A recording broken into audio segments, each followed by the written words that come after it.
जी, आज हम M technique का ही वही रिवीजन। और टाइम होगा हमारे पास में, अगर देखें 9:56 है। इट मीन्स हमारे पास 45 मिनट्स, हाँ इंशाल्लाह हो जाए।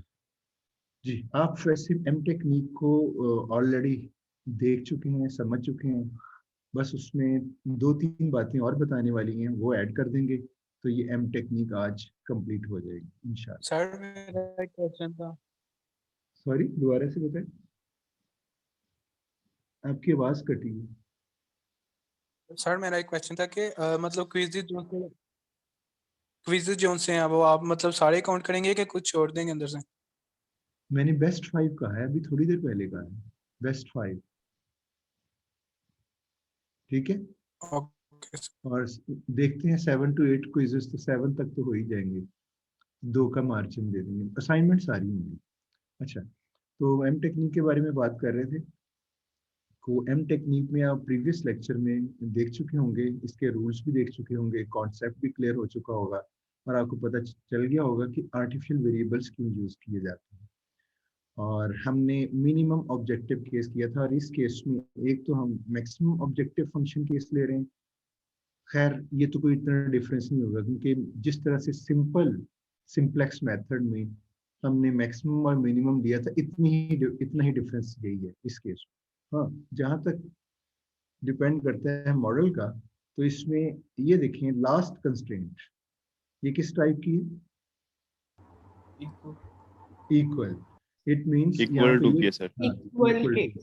तो आपकी कंस्ट्रेंट्स की 3 टाइप्स ही हो सकती हैं।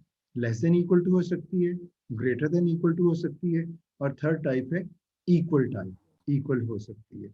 तो तीनों टाइप्स आ जाएंगी। लेस देन, अगर सारी की सारी लेस देन कंस्ट्रेंट्स हैं, तो फिर तो एम टेक्निक नहीं लगेगी। सिंपलेक्स मेथड जो नॉर्मल, जिसको मैं सिंपल सिंपलेक्स मेथड, मेरी अपनी टर्म में, वैसे इसको सिंपल सिंपलेक्स मेथड नहीं कहते, सिंपलेक्स मेथड ही कहते हैं। तो आप कह सकते हैं, अगर सारी constraints less than equal to type हों, तो ये सिंपलेक्स मेथड जो नॉर्मल है उससे सॉल्व हो जाता है।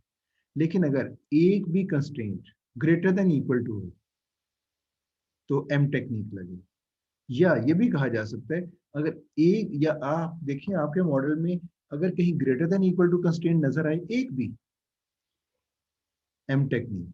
अगर आपके मॉडल में कोई एक भी इक्वल कंस्ट्रेंट आ जाए, तो भी एम टेक्निक। तो एम टेक्निक के लिए जरूरी है कि आपके मॉडल में at least one equal type constraint और one greater than equal to type constraint अगर है, तो एम टेक्निक लगेगी। यानी आपके मॉडल में आपको कहीं इक्वल नजर आ जाता है, तो एम टेक्निक।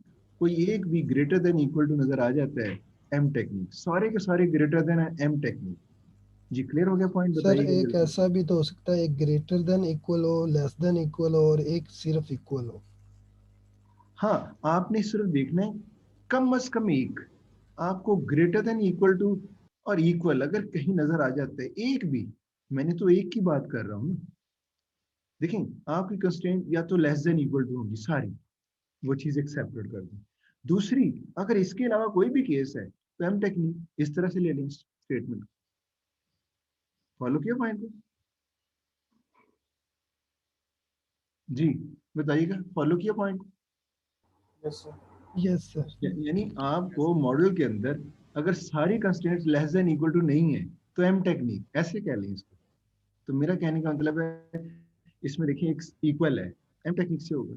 सारी इक्वल हो, फिर भी एम टेक्निक से। सारी ग्रेटर देन इक्वल, हमें तो कम से कम एक ग्रेटर देन इक्वल टू हो या इक्वल हो, तो ये एम टेक्निक पे चला जाता है। यानी सारी less than equal to constraint एक टाइप समझ लें, और उसके अलावा दूसरी टाइप समझ लें, एम टेक्निक। जी, हम सबसे पहले क्या करेंगे सॉल्व करने से? ये रिवीजन है, इसका मतलब है जो जो नई चीजें आएंगी वो मैं ऐड कर दूंगा, आपको समझा दूंगा, और जिस प्रीवियसली जो मेथड है वो आपने मुझे गाइड करना है। जी, सबसे पहले क्या करेंगे? स्टैंडर्ड फॉर्म स्टैंडर्ड बनाएंगे फॉर्म सर। में स्टैंडर्ड फॉर्म।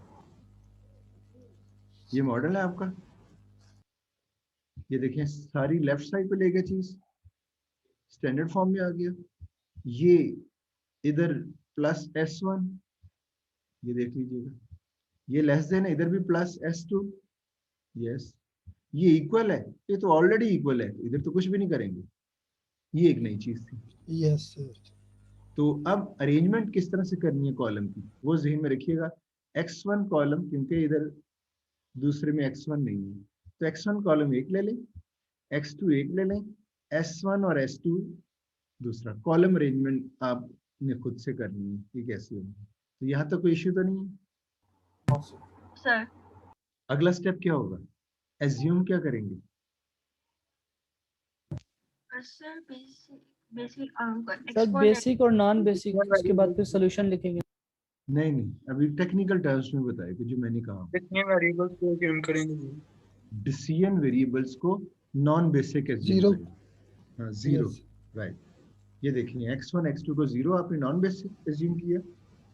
देखिए जीरो प्लेस करें, इधर से क्या निकलेगा, z equal to 0, Yes, sir. s1 equal to 4, S1 4, S2 s2 12, equal to 12, और इधर क्या निकलेगा, 0 is equal to 18.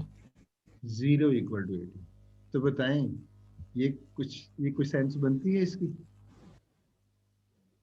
नहीं बनती ना, वेरिएबल ही नहीं No, है। sir. False. तो इट मींस ये No, sir. Starting basic No, sir. Solution ही नहीं बनता, ठीक है। नहीं, तो आपने स्टार्टिंग बेसिक करने के लिए सिर्फ इसको करना है, ये तो आपको बेसिक भी मिल गए और फिजिबल वैल्यूज भी हैं, लेकिन यहाँ तो वेरिएबल ही नहीं मिल रहा। तो इट मींस ये स्टार्टिंग बेसिक सॉल्यूशन ही नहीं मिला, यहाँ सॉल्यूशन ही नहीं मिला, क्योंकि आपको 3 वेरिएबल्स कम से कम होने चाहिए। तो स्टार्टिंग बेसिक फिजिबल सॉल्यूशन के लिए हम क्या करेंगे, इंट्रोड्यूस क्या करवाएंगे, वही आर्टिफिशियल वेरिएबल्स, एम टेक्निक पे जाएगा ना, आर्टिफिशियल वेरिएबल्स इंट्रोड्यूस करवाएंगे जी। आर्टिफिशियल वेरिएबल्स किस कंस्ट्रेंट में ऐड करने हैं, इसमें थर्ड में सर। थर्ड में, बिल्कुल। तो ये थर्ड में हमने आर्टिफिशियल वेरिएबल इंट्रोड्यूस करवा दिया, S1 उसी तरह रहने दी, ये पहली कंस्ट्रेंट। दूसरी, कॉलम अरेंजमेंट इसलिए इस तरफ आई है कि पहले वेरिएबल ये मिल रहा था S1 इक्वल टू 4, तो ये पहला कॉलम आइडेंटिटी मैट्रिक्स था। दूसरे में S2 ये रोल प्ले कर रहा है, solution value S2 equal to 12, तो ये सेकंड आइडेंटिटी मैट्रिक्स। और ये जो R1 इसलिए इधर लिखा, R1 को इधर भी लिख सकते थे, इधर लिखा ये डायगोनल बनाने, और डायगोनल क्या है, फर्स्ट कंस्ट्रेंट का जो वेरिएबल वैल्यू दे रहा है उसको फर्स्ट कॉलम बनाना है, सेकंड कंस्ट्रेंट में सेकंड जो वेरिएबल है जो सॉल्यूशन वैल्यू दे रहा है वो सेकंड कॉलम होगा, और थर्ड में जो वैल्यू दे रहा है उसको थर्ड कॉलम बनाना है। तो ये आपकी अरेंजमेंट हो गई। और पेनल्टी क्या पे करेंगे, ये मैक्सिमम है, मैक्स की ओरिजिनल फॉर्म लेके आए, तो क्या करें इधर, तो ऐड करेंगे। ये मैक्स पेनल्टी होगी कि मैक्स होने ना दिया जाए, सब्ट्रैक्ट करेंगे पेनल्टी। और पेनल्टी क्या होगी, m को इससे मल्टीप्लाई करें, MR1। और यहाँ क्योंकि एक ही वेरिएबल था तो 1 भी लेने की जरूरत नहीं, जस्ट R ही ले लेते तो काफी था। ये आपकी पेनल्टी होगी। आई थिंक यहाँ तक क्लियर हो गया होगा पॉइंट, राइट।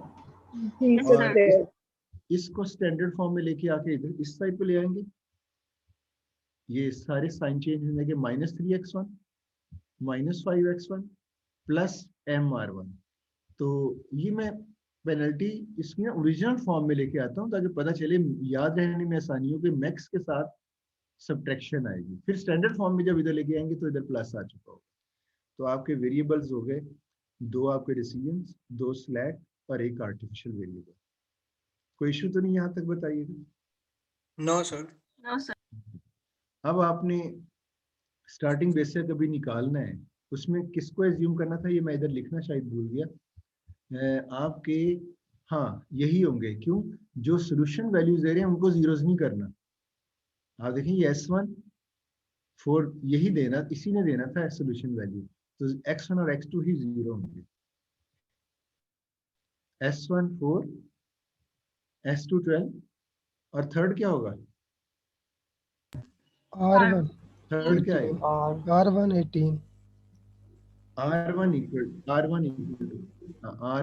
टू 18। ये हमने आर्टिफिशियल वेरिएबल का तो मकसद यही है कि वो आपको जो स्टार्टिंग सॉल्यूशन है ना उसके लिए आप जुगाड़ लगाते हैं, आप उसके लिए एक अटेम्प्ट लेते हैं और उसकी पेनल्टी शुरू में ऊपर दे देते हैं, जी हम ये पेनल्टी पे करेंगे एंड पे, लेकिन बाद में पेनल्टी, अगर मॉडल ठीक है तो पेनल्टी देने की जरूरत नहीं पड़ेगी। अब देखिए ये स्टार्टिंग बेसिक फिजिबल सोल्यूशन है। अब इसको टेबल में लेके आएंगे, वही हमने सपोज कर लिया M100। अब कोई बताएगा कि M100 सूटेबल चॉइस है? मैं थोड़ा सा रिवीजन भी हो जाए, पता चल जाए आपने कितना पिक किया।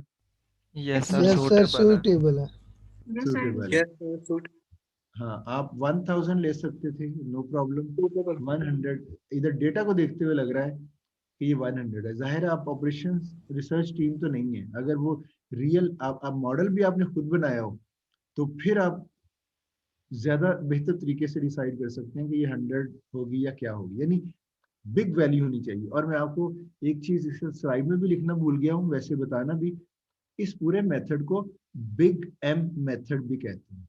एम टेक्निक तो है ही, बिग एम, तो बिग एम मेथड भी इसका नाम है। रिकॉर्डिंग में आ गया, आप लोगों ने सुन भी लिया होगा, तो कहीं पढ़े बिग एम हो तो आपको पता होना चाहिए वही एम टेक्निक है। बिग इसलिए वो बिग वैल्यू हमने एज्यूम करनी होती है। जी, टेबल बनाएंगे, कॉलम्स, आइडेंटिटी, इसमें एक आर्ट वर्क है, आपको आइडेंटिटी मैट्रिक्स जो बन रही है इसका पता चल जाना चाहिए। ये अरेंजमेंट हमने लास्ट पे रखनी होती है। वो 3 वेरिएबल्स, 3 कंस्ट्रेंट्स है। ये आपके all possible variables, solution column, basic, और इधर आएगा S1 4, S2 12, R1 18 और Z क्या है? Z 0।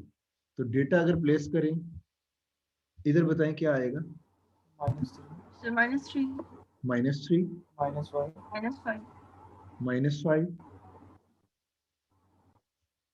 इधर zero sir zero zero zero आएगा zero, sir. Zero zero Zero, zero, zero, zero 100. 100। 100 good. तो वैसे मैंने मुझे जो तीनों सेक्शन है ना, W1, W2 और W4, उसमें सबसे अच्छा रिस्पांस मुझे W2 में मिल रहा है। और दूसरे सेक्शन को शायद हमें मुझे पता नहीं चल रहा, वो भी उसमें भी 4-5 स्टूडेंट्स ब्रिलियंट है, लेकिन W2 में ओवरऑल परफॉर्मेंस आप लोगों की बेहतर है दूसरे 2 सेक्शन। अच्छा, नेक्स्ट इधर डेटा प्लेस कर देंगे। ये आपको वैसे ही पता होगा, 1 0 1 0 0। ये कॉलम में इसलिए है ताकि डेटा प्लेस करने में आसानी है। 0 2 0 1 0 और 12, ये भी साथ लिखा, वो पहले से लिखा हुआ है। 3 2 3 0 2 0 1, ये आपका डेटा आ गया। आपका ऑब्जेक्टिव फंक्शन किस टाइप का है? Maximum sir. मैक्सिमम। तो मैक्सिमम में क्या रूल होता है? कोएफिशिएंट। मैक्सिमम में sir Sir, most negative coefficient. Most negative. Most negative. चलें, उससे पहले एक और चीज थी, वो मैंने अभी देखी नहीं। हमें क्या करना था? हमें ये देखना था कि आइडेंटिटी मैट्रिक्स है, यस, उन बेसिक वेरिएबल्स के अंडर ऊपर जीरोस हैं। जीरोस बनाने। तो इट मींस क्या करेंगे? R1 की इस जो जीरो के लिए R1 है उसे 100 से सर रो ऑपरेशन लगाएंगे। रो ऑपरेशन लगाएंगे। ये एक एक्स्ट्रा चीज है जो सिंप्लेक्स मेथड स्टार्ट करने से पहले मेंटेन करना जरूरी है, यानी सिंप्लेक्स मेथड अभी स्टार्ट नहीं हुआ, उसके लिए वर्किंग हो रही है। तो आप क्या करोगे? ये आपका 100 है, रो ऑपरेशन किस रो के साथ करना चाहोगे? R1 पे सर। R1, क्योंकि इसके नीचे ये 1 आपको नजर आ रहा है। आप 100 को इससे मल्टीप्लाई कर दें और फिर इसको सब्ट्रैक्ट कर दें, तो फॉर्मूला वही है। कोई Yes. इस फॉर्मूले को बताएगा? नाम क्या रखें? न्यू जी इक्वल टू, बताएं फॉर्मूला क्या होगा? New ji equal to Current C. Current G, नहीं, new ji equal to current G sir new Z is equal to current Z minus minus minus R1. Minus. Sir kindly आप current को old से sir replace कर दें। हर slide में बहुत confusion होती है, हमें जब हम करने बैठते हैं स्लाइड्स देखते हैं तो बहुत ज्यादा कंफ्यूजन होती है। वो तो लगता है नहीं कि फार्मूले जैसे गलत है पूरा। मैंने काफी नोट की ये लेकिन वो चीज। अभी पता है, वो मैं इसलिए अब चेंज नहीं कर सकता, इतनी रिकॉर्डिंग्स हो चुकी हैं उसकी। और आप पता है इसको कैसे लें? करंट और नेक्स्ट, नेक्स्ट का वर्ड शायद आपको सूटेबल हो जाएगा, आप कंफ्यूजन दूर हो जाएगी। ठीक है, जी सर। वो इतनी रिकॉर्डिंग में और इतनी स्लाइड्स में है, तो बात आपकी बिल्कुल ठीक है, ओल्ड रहना, ओल्ड होना चाहिए। तो हम पता क्या कर रहे होते हैं, मैं आपकी कंफ्यूजन दूर कर देता हूँ। हम करंट इसलिए कहते हैं, ये जो हमारे पास करंट है और निकाल नेक्स्ट रहे होते हैं वो न्यू है। तो मैं इस पर्पस के लिए, तो इस वक्त देखें मेरे सामने ये डेटा है ना, ओल्ड ना समझे, ये करंट डेटा है और मैंने नेक्स्ट ये वर्किंग करनी है। अब ठीक रहेगा करंट का वर्क? जी सर। सर पर हाँ, असाइनमेंट्स में हमने उस तरह यूज किया जैसे मतलब हमारी अंडरस्टैंडिंग मतलब अच्छी नहीं है, वो तो मेंशन भी किया हुआ है। नहीं, आप ना भी फॉर्मूला लिखें, रफ वर्क है, हमें पता चल जाएगा आपको आता है या नहीं। ये तो एक रफ वर्क है ना, जो सर मैंने फॉर्मूला। वैसे रफ और असाइनमेंट का आगे दे दिया था पीडीएफ हाँ में। चल, कोई मसला नहीं। वो कहने का मतलब है कि सारा का सारा रफ वर्क है, हमें इससे कोई इंटरेस्ट नहीं है कि आपने फार्मूला कौन सा है। हमें ये देखना है कि आपका रिजल्ट ये सही आया। जाहिर है फार्मूला सही होगा तो रिजल्ट सही आएगा। तो आपकी कंफ्यूजन के लिए ये जो डेटा है ये करंट है, और ये जो हम कैलकुलेट करने जा रहे हैं नेक्स्ट आइटरेशन, वो नेक्स्ट है। ये करंट और नेक्स्ट ये कॉन्सेप्ट है इसमें। अच्छा अच्छा, बता रहे थे new ji equal to current Z minus pivot column coefficient. उसमें होता था पिवट कॉलम, अभी तो इसमें पिवट ही नहीं है। सर 100 होगा, 100 होगा, आप वो फॉर्मूला में कोफिशिएंट 100 हार्ड होगा। कोड ही कर देंगे। हाँ, आप 100 ही लिख देंगे। तो यानी ये होगा new ji equal to current Z minus 100 multiplied by R1 से करेंगे सर। R1 रो लिख दें। ठीक जी है ना, सर। ये तो लिखा जा सकता है ना। तो पिवट वाला एलिमेंट इधर नहीं होगा, तो ये फार्मूला बन जाएगा new ji equal to current Z minus 100 कर रहे हैं ना, तो 100 multiplied by R1 row. Calculation मुझे करके दिखाने की जरूरत तो नहीं,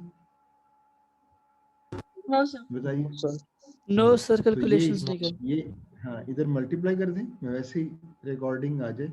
ये 100 मल्टीप्लाई कर दिया, और ये एलिमेंट बाय एलिमेंट सब्ट्रैक्शन है, फर्स्ट एलिमेंट को फर्स्ट एलिमेंट के साथ, ये डेटा आ जाएगा। ये रो आपकी इधर रिप्लेस हो जाएगी। ये आप न्यू भी लिख सकते हैं ऐसे, यानी इसको अगर आप सॉल्व करना चाहें, ये सारा डेटा लिखने की जरूरत ही नहीं थी। लिखा इसलिए पता चल जाए कि किस रो के साथ ऑपरेशन होने हैं, इसलिए ये देखें लिखने में ये फायदा हुआ। तो बाद में आप इसको रीराइट कर लें या इधर ही ओवरराइट कर दें, जैसे भी आप मुनासिब समझें।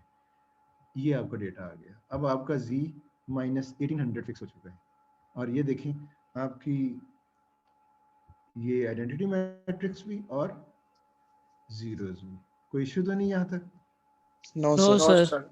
अब आप देखें फिजिबल सॉल्यूशन, ये आर्टिफिशियल वेरिएबल्स आ चुका है, जिसकी वजह से ये एडजस्टमेंट आ चुकी है, और ये आइडेंटिटी पहले ही थी, ये नहीं थी, ये भी आ चुकी है। अब हम कह सकते हैं कि एम मेथड ने जो चीज़ें सिखाई हैं हमें, हमने उसके हिसाब से सिंप्लेक्स मेथड तक ले आए हैं। अब आप सिंप्लेक्स मेथड अप्लाई कर सकते हो जी। मैक्सिमम ऑब्जेक्टिव है, Sir, most negative. Optimal is it No, optimal sir. और not? No sir. Not optimal. ये दोनों नेगेटिव हैं, क्योंकि मैक्सिमम में ऑब्जेक्टिव में ऑप्टिमलिटी के लिए सारे पॉजिटिव होने चाहिए।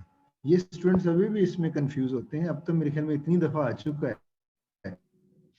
तो ये फिंगर टिप्स पे आ जानी चाहिए। तो एंट्रिंग कौन सा होगा? Sir most negative. Sir, X1. X1 entering X1. X1 entering variable आपका ये है। ये देखें एनिमेशन के साथ तो हेल्प मिल रही होगी। ये एंट्रिंग है, ये पिवट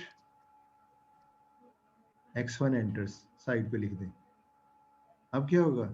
लिविंग का सर डिस्टेंस, रेशियो लेके लिविंग की साइड करेंगे। रेशियो टेस्ट होगा। लिविंग। अच्छा, इस X1 लेक्चर के एंड पे X1. मुझे आपने दिखाना है वो जो हमने, एक मिनट सुनिएगा बात। इस लेक्चर के एंड पे 5 मिनट्स पहले आपने मुझे याद करवाना है एक स्टूडेंट ने, कि ये जो एल्गोरिदम के स्टेप्स हैं ना, जो शुरू में मैंने कहा था कि जब हम कर लेंगे तो फिर दोबारा मैं आपको सिखाऊंगा, वो जो स्टेप्स थे, स्टेप 1 2 3 मुझे याद करवाना है, वो भी मैं रिकॉर्डिंग में गो थ्रू करवा दूंगा। तो लिविंग, रेशियो लेनी, पहला क्या आएगा? 4 divide by 1। 1. 4 divided by 1. Sir, 4 divided by 1. 4 divide by 1 जी। और दूसरा 12 डिवाइडेड बाय 0 अनडिफाइंड Undefined. होगा। अनडिफाइंड इनवैलिड मैंने लिखा है इसको इधर। जी sir. Third 18 divided by 3 divided by 3 और लिविंग 6 आएगा। सर S1 है। ये S1 ये हमने इधर लिख दिया, ठीक हो गया। और पिवट एलिमेंट कौन सा है? 1 होगा सर। जो ये कि ऑलरेडी 1 है। हाँ, अब x1 ने S1 को रिप्लेस करने पहले z की रो बना लें, जब कंप्यूटेशन आएगी ये z के स्पेस बना ली और ये x1 एंटर हो गया S1 की जगह, और दूसरे वही S2 और R1 उसी तरह आ जाएंगे। सबसे पहले किस रो को कैलकुलेट करने? सर X1 को न्यू पिवट रो बनाएंगे। X1 जो वेरिएबल एंटर हुआ है उसी को कैलकुलेट करना है, और वो फॉर्मूला है old pivot divided by pivot element. ये ग्रे कर दिया क्योंकि x1 एंटर हो रहा था, x1 कॉल, तो आपने इधर 1 लेके आना है। तो ये ओल्ड पिवट ये है, ये करंट पिवट जिसको मैं कहता हूँ divide by pivot element, same यही रहेगी। Yes sir, already current pivot row, है। देखिए जो करंट का वर्ड है ना, वो ये इसके लिए है करंट, और ये नेक्स्ट है डिवाइड बाय पिवट एलिमेंट। ये न्यू पिवट, ये करंट पिवट, और ये पिवट एलिमेंट। दोबारा देख लें एनिमेशन में जी, करने लगे हैं। New pivot equal to current pivot divide by pivot element. ये थी new pivot, current pivot, pivot element. इनको इधर प्लेस कर दें, सेम वही रो आ जाएगी, और ये आपकी x1 जगह पे। नेक्स्ट z को देख लेते हैं। New z, current z minus ये pivot column coefficient -303 multiplied by pivot row. तो इसमें आपकी करंट ये है, pivot column coefficient -303 multiplied by ये पिवट रो। कोई इशू तो नहीं है? कोई इशू तो नहीं है? No sir, clear. No sir. Sir जी सर जी पिवट रो तो हमारे पास दरवाजे भी हो सकती है, करंट भी हो सकती है, हम उसको पिवट रो कर सकते हैं। नहीं नहीं न्यू पिवट रो है। नहीं, ये अगर कंफ्यूजन नहीं, ये अगर कंफ्यूजन है तो अभी दूर कर लें। कंफ्यूजन नहीं, मैं आपको बता रही हूँ कि आपके स्लाइड्स में जो है ना, जो आपका फॉर्मूला लिखा है उसके अंदर हम फिर कंफ्यूज कर देते थे। मुझे अभी तो नहीं है कंफ्यूजन, बट कोई भी देखेगा ना उसको कंफ्यूजन होगी कि ये पिवट रो करेक्ट भी हो सके, तो उसको न्यू पिवट रो आप कर देंगे। कैसे दोबारा से बताएं, अगर मैं थोड़ी सी करेक्शन कर लूंगा। क्या दोबारा से मुझे सर समझ जो आपकी स्लाइड्स में जो फॉर्मूला आपने लिखे ना उसका न्यू जीरो का, तो उसके अंदर आपने divided multiply by new pivot row होना चाहिए जो एलिमेंट के साथ अच्छा मल्टीप्लाई हाँ हाँ ठीक है ठीक आपके पिवट रो। है। हाँ ये पहले भी शायद आप लोगों ने मुझे पॉइंट आउट किया था, वो मैं अभी चेंज नहीं किया। तो बिल्कुल ये सही कह रहे हैं, यहाँ पे कंफ्यूजन होती है, तो इधर न्यू पिवट आना चाहिए। ठीक हो गया, थैंक यू वेरी मच। तो ये कंफ्यूजन इस तरह से आप दूर कर सकते। तो इस केस में जब S2 रो आनी है तो current pivot column coefficient divide by new pivot रो,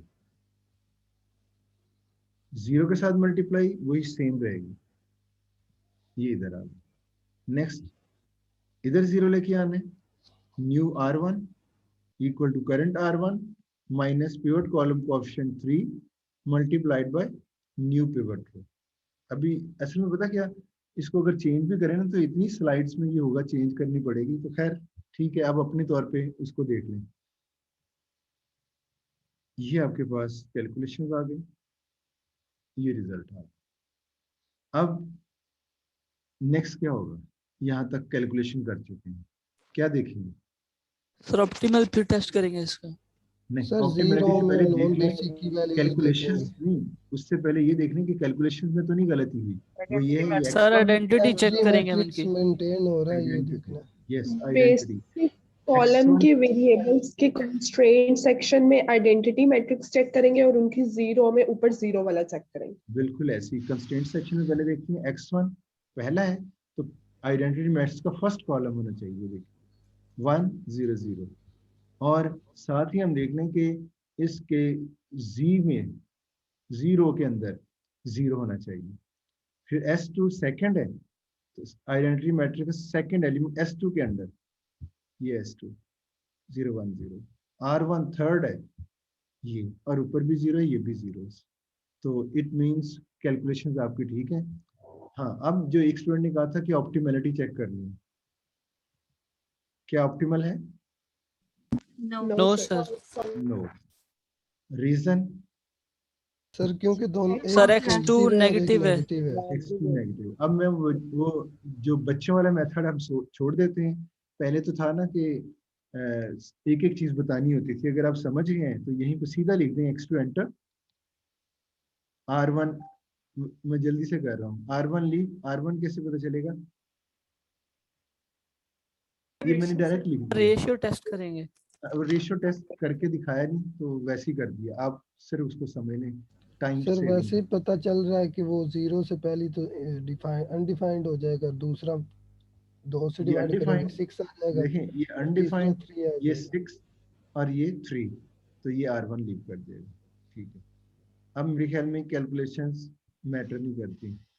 अब बताएं, identity matrix X1 yes, S2 yes, X2 third yes.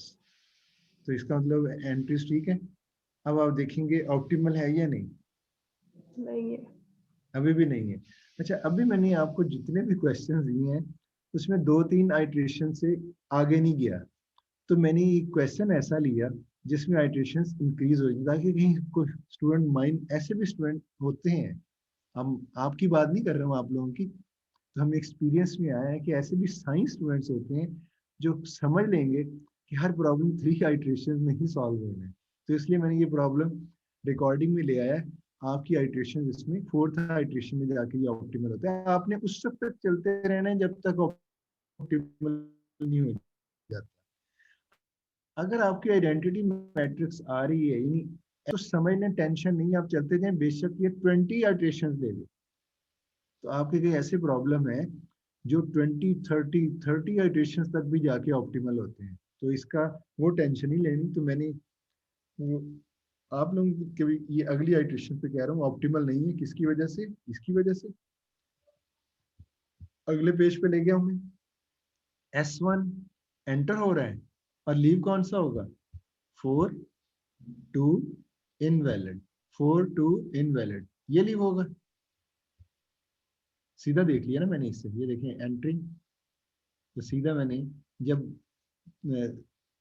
पहले सीख रहे थे तो उस वक्त तो कॉलम भी बनाते थे, चेक भी करते थे। तो ये देखें, ये entering column 4 divide by 1 4, 6 divide by 3 2, ये नेगेटिव, तो ये लीव करेगा। तो S1 एंटर, S2 लीव। ये ऐसी है, बल्कि मुझे इधर भी एक बात बतानी चाहिए, बड़ी इंटरेस्टिंग है। एक स्लैक वेरिएबल दूसरे स्लैक वेरिएबल को धक्का दे रहा है, उसको पुश कर रहा है, उसको किक आउट करके खुद जगह बना रहा है।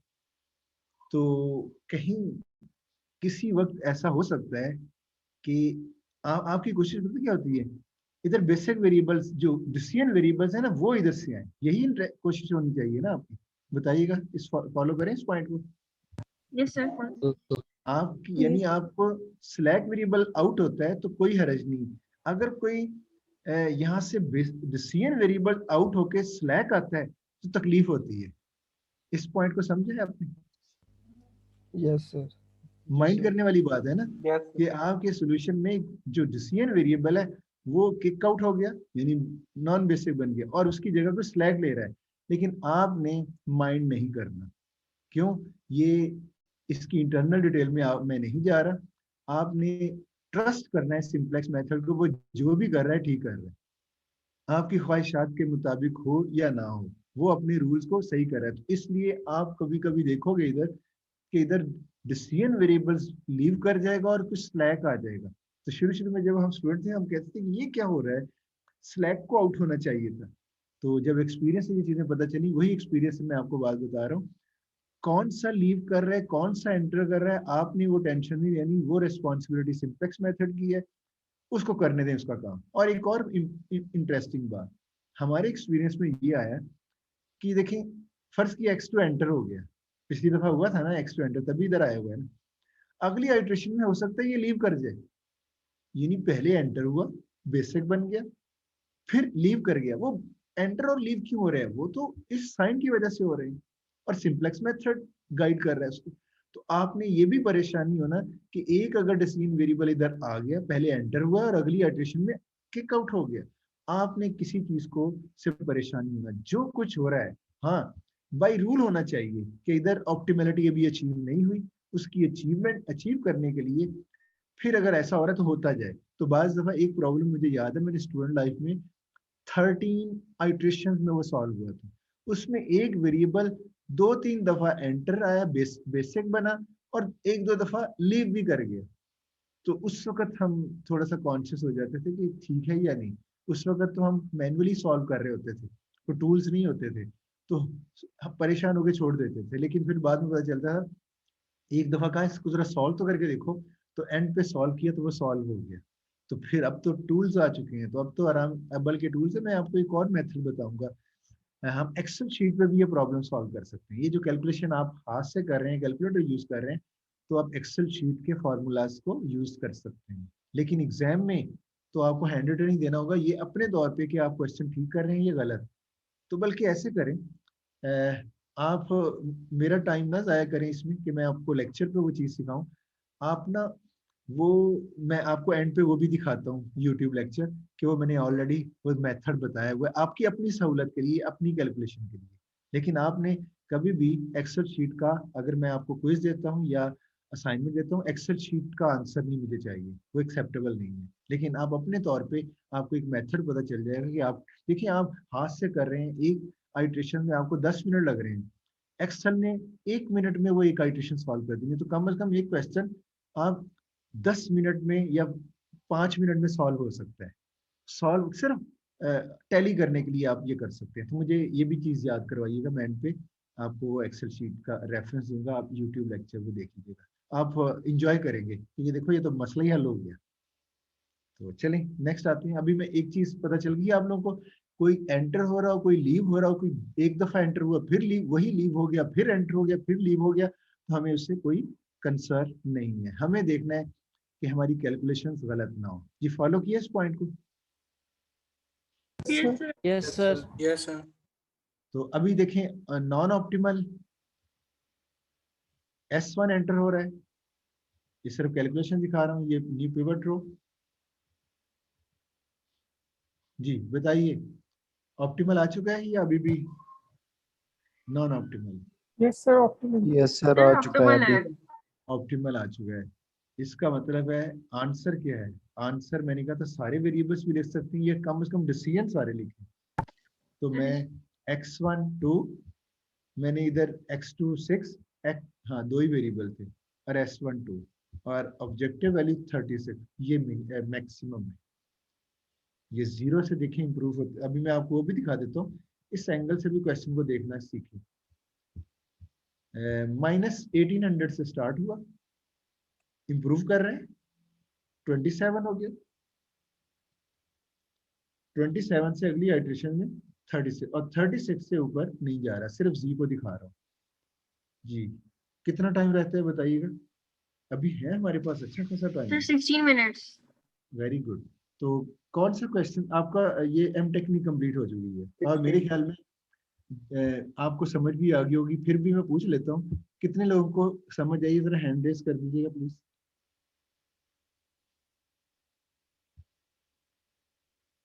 बस 2 लोगों को समझ आई?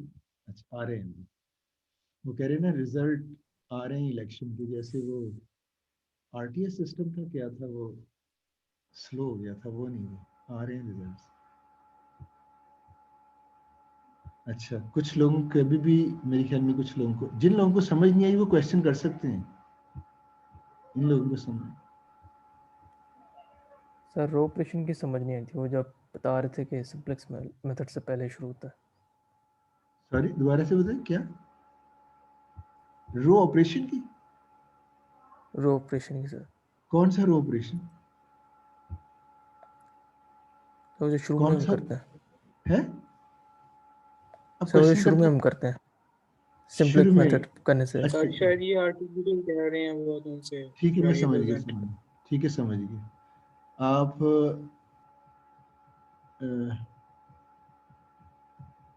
इसकी बात कर रहे हैं, इसकी बात कर रहे हैं, जी सर इसकी।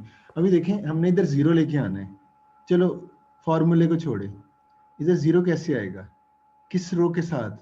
इस कॉलम के अंदर जो 1 है उस रो को सिलेक्ट कर। देखिए एक रो तो ये होगी जी, ठीक है। दूसरी कौन सी रो इस रो ऑपरेशन में यूज होगी? वो होगी जो इस कॉलम में 1 होगी। जाहिर आइडेंटिटी एलिमेंट है, एक ही कॉलम में एक ही रो 1 होगी ना। आपका गुड नेम, ताकि मैं साथ साथ पूछता रहूं, आपसे समझ आ गई। मोहम्मद good फाइक। मोहम्मद फाइक। मोहम्मद फाइक। अभी हाँ, क्या? मोहम्मद फाइक। मोहम्मद फाइक। मोहम्मद फाइक फाइक। आपकी, अच्छा मैं चले फाइक कह लूं? फाइक फाइक। फाइक। अच्छा ये देखें, ये यहाँ जीरो लेके आना है। एक तो जीरो शामिल होगी 100%। दूसरी रो कौन सी होगी? ये 100 इस कॉलम के अंदर जिसमें 1 है वो वाली रो। फाइक इसको फॉलो किया? नहीं समझ फॉलो आई। किया है? समझ नहीं आई। समझ नहीं आई। इसको जीरो करना है ना, ये पता चल गया, इसको जीरो करना है, ये पता है। ये समझ आ गई। हाँ, ये कौन सी रो है? जी। इसी का ये ऑपरेशन लगाना है। एक तो ये रो होगी, दूसरी रो मैंने कौन सी कही है? ये 100 नजर आ रहा है आपको? 100 जी। इसी कॉलम में देखना है किस में डेटा 1 नजर आ रहा है। कौन 1 कहाँ? ये नजर आ रहा है। हाँ, ये R1 में हाँ लाइन। ये कौन जिसमें 1 नजर आ रहा है वो रो लेनी है। ये देखिए ये रो सिलेक्ट हुई है। ठीक हो गया अब? अच्छा, R1 पे 1 आ रहा है तो मतलब ये हाँ, रो हो गई। पर फर्ज करें इधर 100 होता तो कौन सी रो लेनी थी? दूसरी रो। एक तो ये ले लेनी थी, दूसरी कौन सी लेनी थी? फिर ये S2 की आती। S2। यस, अब समझ आ गई। हो गया क्लियर पॉइंट? जी समझ आ गई यहाँ पे। ठीक है। उसकी रीजन पता क्या है? ये 1 हमें ना, असल में ये भी कोई हार्ड एंड फास्ट कोई रूल नहीं है। ये रूल इसलिए बन जाता है इजी, आप इनमें से भी कोई रो ऑपरेशन लगा सकते हो, लेकिन हमें इसको जीरो करना है, इसलिए हम इसके साथ कोई रो। ये 1 हमें एक ऐसा मल्टीप्लाइंग फार्मूला दे देता है। देखिए मुझे इन दोनों को यहाँ जीरो लेके आना है, तो जीरो कैसे होगा? ये 100 है, इसी 100 को मैं ये जो रूल बना रहा हूँ, ये जनरलाइज्ड रूल बना रहा हूँ ताकि कंप्यूटर प्रोग्रामिंग में भी वेरिएबल्स के केस में इश्यू ना हो, इसलिए कह रहा हूँ। रूल ये जो 100 है, इस 100 को इस 1 के साथ मल्टीप्लाई करें तो ये दोनों सेम नहीं हो जाएंगे? सेम हो जाएंगे ना? सेम हो जाएंगे। तो सेम हो जाएंगे तो सेकंड वाले को सब्ट्रैक्ट कर दें तो इधर जीरो आ जाएगा। ठीक है, सेकंड वाले को सब्ट्रैक्ट कर दें। हाँ, यानी ये 100 इधर भी आ गया ना, तो इसको माइनस कर दिया, ये 100 ही है तो ये -100 हो गया। इन दोनों को ऐड कर दें, हो जाएगा। तो अब जरा देखिएगा मैं क्या कर रहा हूँ।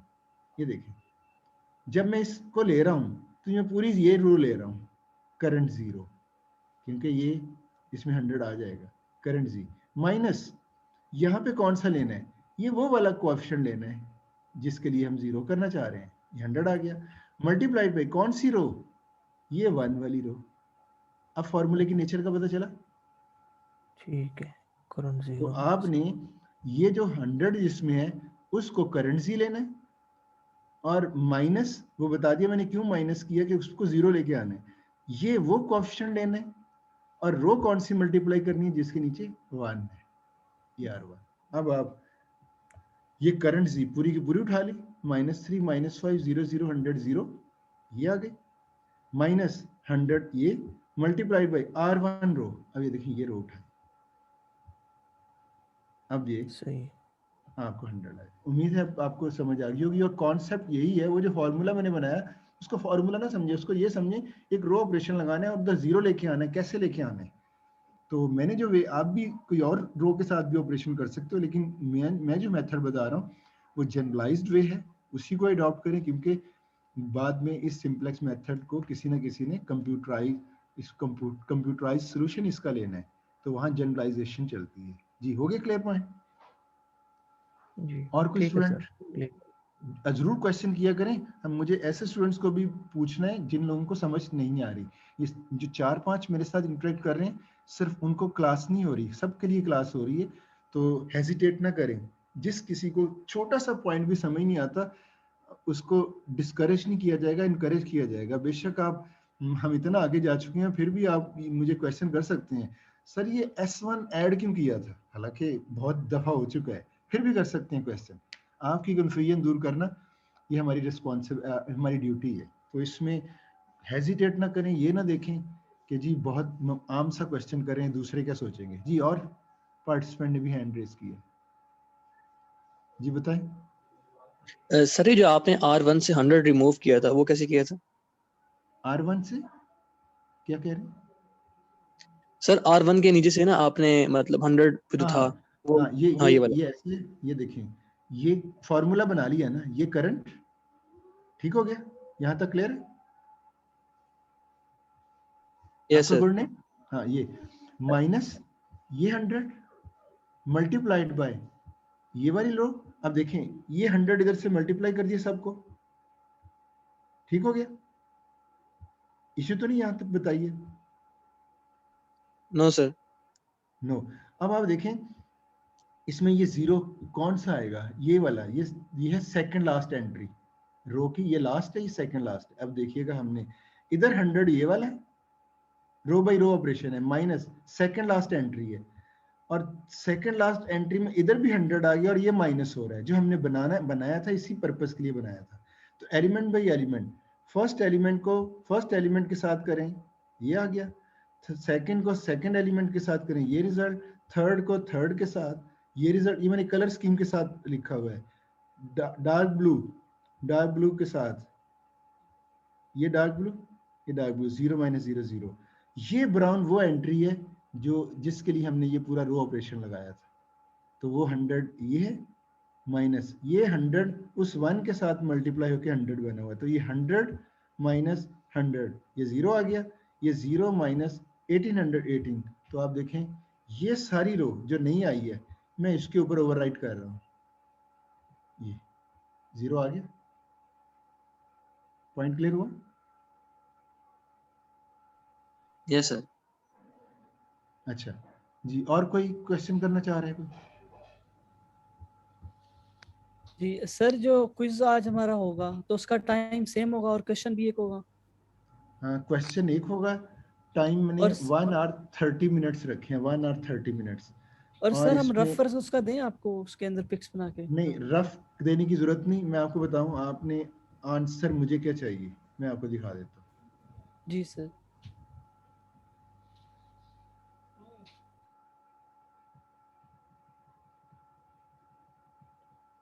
यहाँ तक ये आ चुका हुआ है, मुझे ये आंसर चाहिए। इधर रेशियो कैलकुलेट हुई हो, नजर आ रही हो, ठीक है, इधर भी रेशियोज, और ये मैंने इधर डिलीट किया लेकिन नजर आना चाहिए, इधर लिखा होना चाहिए x1 एंटर, S1 लीव।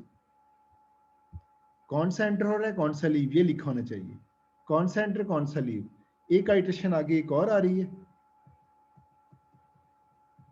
ये सर मुझे वो चाहिए शीट का टेबल। मसला आ जाता है। सर हमारे पेज पे स्पेस नहीं होती तो हम कहीं भी लिख सकते हैं उसको, हाँ। टेबल से, या सब कुछ पहले लिखते हैं या बाद में एक्सप्लेन करते हैं सब कुछ कि कौन सी दूसरा टेबल में पेज, क्या एंटर हुआ क्या लीव हुआ। सर मैं तो उसे सर्कल कर देता था, जो मैंने लीव करना होता था और एंटर करना होता था हाँ ब्लैक बिल्कुल पेन बिल्कुल, से। आप कुछ भी वो सर्कल कर दें, इंडिकेट कर देना, नजर आ जाए एग्जामिनर को जो सर चेक कलर कर स्कीम रहा है। यूज कर सकते हैं पेंसिल कलर से? बिल्कुल बिल्कुल, अभी एक यानी आप स्टूडेंट सबीहा है, उसने कॉलम्स बनाए हुए हैं आइडेंटिटी और बकायदा हाईलाइट किया हुआ है जैसे समझाया था मैंने।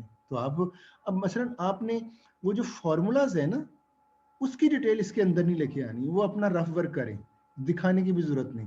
ये जी देखिए सर। ये टेबल जो है ना इधर पड़ा हुआ है, ये देखिए, ये फर्ज करें इधर तक ऑप्टिमल हो गया, मुझे ये आंसर चाहिए, और इसमें क्या है, ये रेशियोज नजर आ रही हैं, और इधर एंटरिंग और लीविंग का, जैसे एक ने कहा मैंने सर्कल किए हुए, नो प्रॉब्लम, और जो रो है उसको ऐसे सर्कल कर दें, पिवट रो ये है ना, तो इसको ऐसे सर्कल कर दें, इसको ऐसे कर दें, अगली कैलकुलेशन कर लें, ठीक हो गया? जी सर। अच्छा चलें मैं आपको बताता हूँ आंसर। मैंने आपकी ना, चलिए आपका क्विज भी है आज, मैं अभी आंसर की अब दिखा सकता हूँ ना, क्योंकि सबने सॉल्व कर लिया हुआ है, यस सबमिट सर। करवा दिया है ना सबने।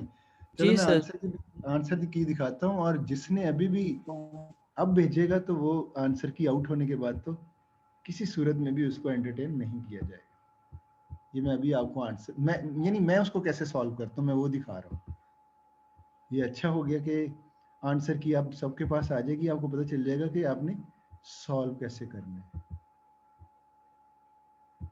एक तो स्क्रीन शेयर्ड होती है, कहीं वो चीज ना ओपन हो जाए जो मैंने क्विज बनाया हो, तो ये डर ही रहता है पेपर ही आउट ना हो जाए। ये देखें, ये आपकी असाइनमेंट 2 है जो कल मैंने दी थी। जरा सॉल्व करने का तरीका देखें। ये मॉडल गिवन है, बताते रहिएगा। नजर आ रहा है? Given model, yes sir. Standard form, कोई इररेलेवेंट इंफॉर्मेशन मैंने नहीं दी। और ये देखें, क्या ये बेहतर नहीं है? जरा देखिएगा, हर चीज क्लियर है? यस Clear यस है? सर। सर ऐसे ही किया है हमने भी। तो ये देखें कलर स्कीम, ये पिवट, ये दिस, और ये इधर लिख दिया x2 एंटर s3 लिव, और इधर रेशियोज की इंफॉर्मेशन, और ये चलता गया। यहाँ पे ये ऑप्टिमल हो गया। तो जस्ट इतना आंसर आपकी तरफ से चाहिए, कोई इररेलेवेंट इधर फॉर इंफॉर्मेशन नहीं लिखी। इसको देखें, सेकंड क्वेश्चन मेन, इसको स्टैंडर्ड फॉर्म में बनाया और फिर ये टेबल में, और ये भी थर्ड आइटरेशन में सॉल्व हो जाता है। आप आंसर भी टली। अभी मैं थोड़ी देर में ये अपलोड कर दूंगा मूडल के ऊपर। हो गया आपका क्वेश्चन क्लियर? ठीक है? Yes sir. जी सर। इस तरह ये सर हमने मैनर्स है। डेसिमल पॉइंट्स के बाद सर हमने 1 डिजिट लिए, तो उसका तो कोई मसला नहीं होता, आपने पहले भी कहा था। आप 1 डिजिट भी, बल्कि मैंने भी 1 डिजिट लेना था, वो मैं एक्सेल शीट पे सॉल्व किया था इसको। तो 1 डिजिट ले लें, 2 डिजिट ले लें, नो इशू।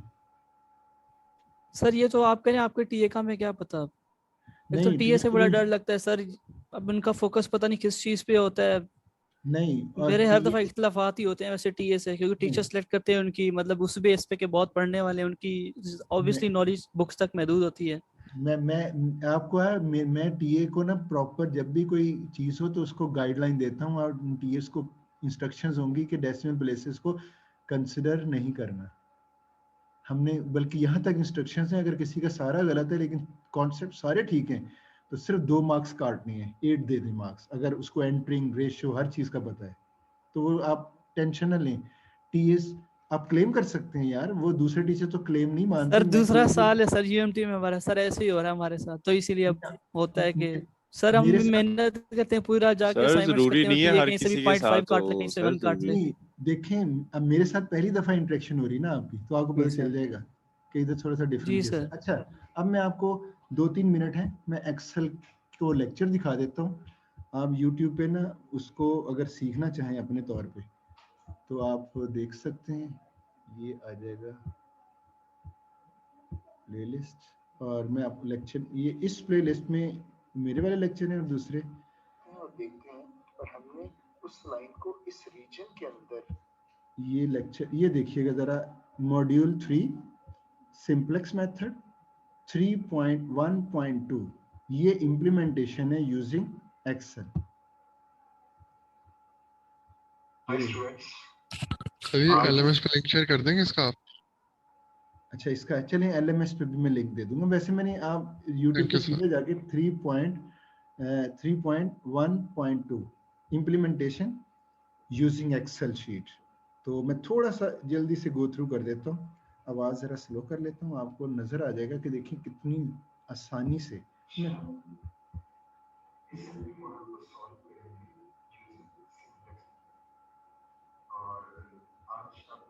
मैं आपको वो शीट दिखाता हूँ जिसको फॉर्मूलाज के जरिए,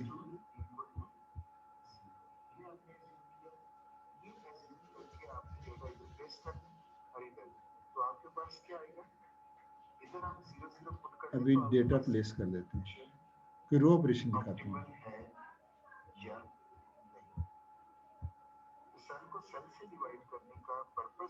ये देखें रेशियो कैसे कैलकुलेट करता हूँ, 1 मिनट देखिए।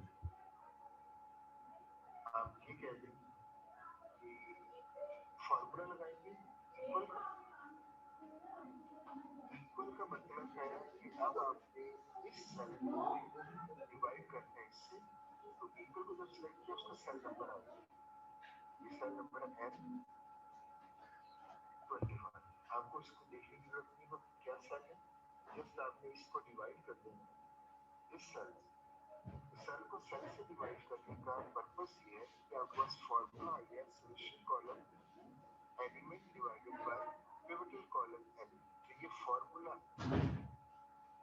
ये डिवाइड करके देखिए 4 आ गया 24 डिवाइड बाय 4। जब आपने सेल्स को दिया तो इसका मतलब इस फॉर्मूले को कॉपी किया जा सकता है। तो अगर आप इसको ड्रैग कर देंगे तो ये सारा का सारा ये इसके अंदर formula cell divide by cell which means वो अप्लाई हो जाएगा। या तो इसको आप इधर ड्रैग करके नीचे कॉपी कर दें ऐसे। तो वो देखिए ये 6 इससे डिवाइड होके 6 आ गया 1 डिवाइड बाय -1। अभी आप देखें वो सीधा आपने ड्रैग किया, फॉर्मूला कॉपी हो गया और ये जो अनडिफाइंड है उसने उसके ये न्यूमेरिक वैल्यू दी। अब रो ऑपरेशन भी एक दिखाता हूँ। ये देखिएगा ये पिवट रो है। पिवट रो को 6 से डिवाइड कर तो जाहिर है पूरी रो को तो डिवाइड नहीं किया जा सकता, आप इसका सेल ही लो।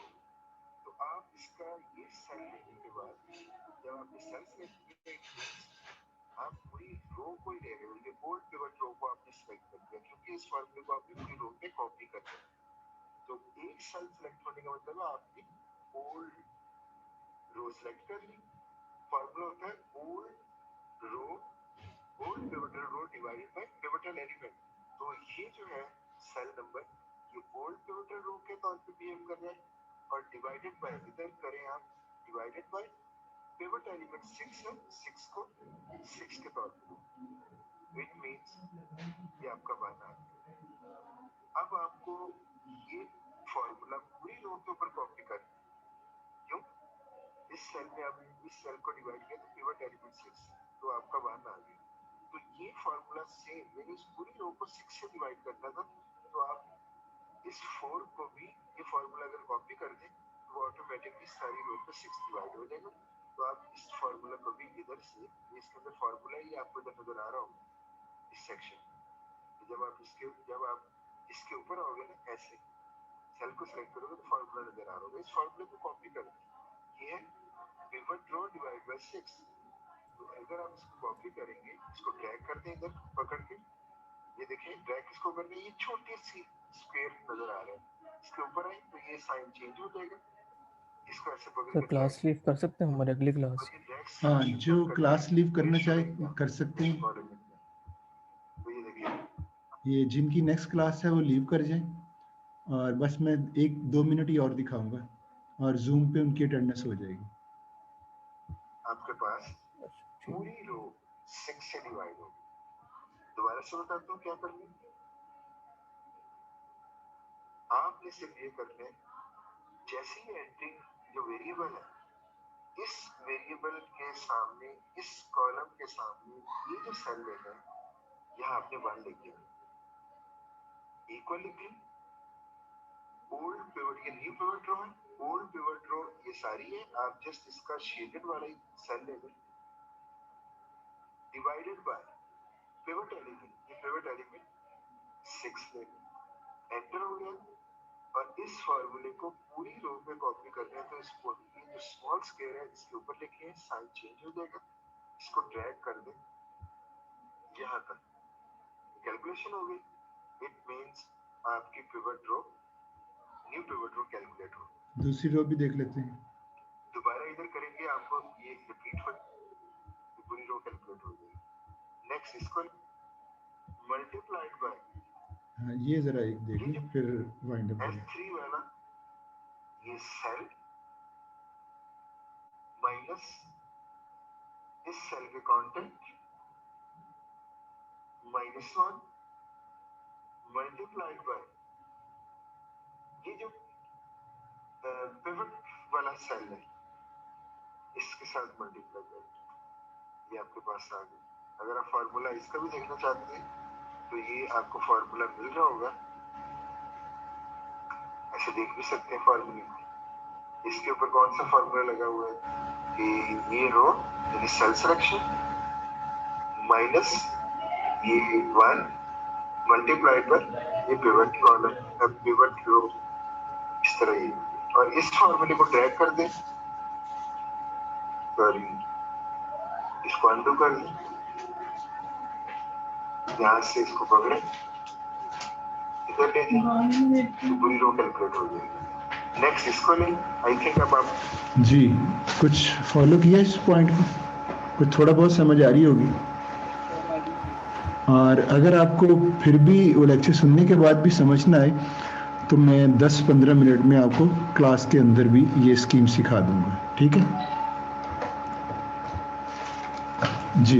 लीव कर जाएं या कोई क्वेश्चन पूछना चाहे क्वेश्चन पूछ सकते हैं। सेशन हमारा एंड हो गया।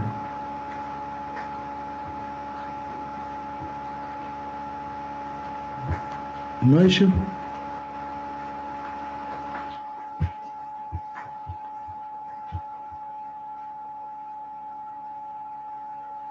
जी स्टूडेंट्स कोई क्वेश्चन करना चाहते हैं तो कर ले, अदरवाइज लीव कर देते हैं।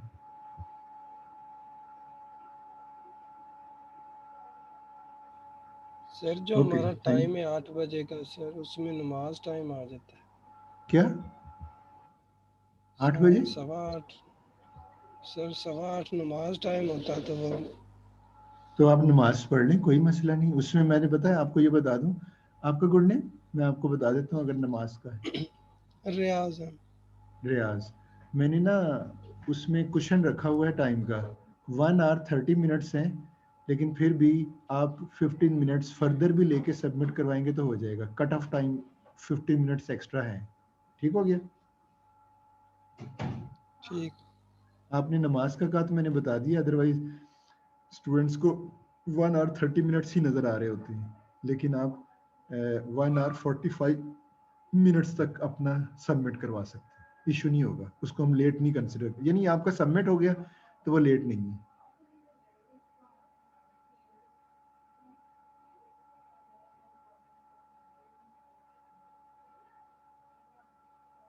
ठीक है जी, फिर लीव कर जाएं। और कोई इशू है तो डिस्कस कर लें प्लीज।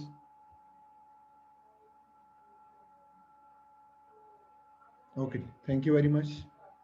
अल्लाह हाफिज।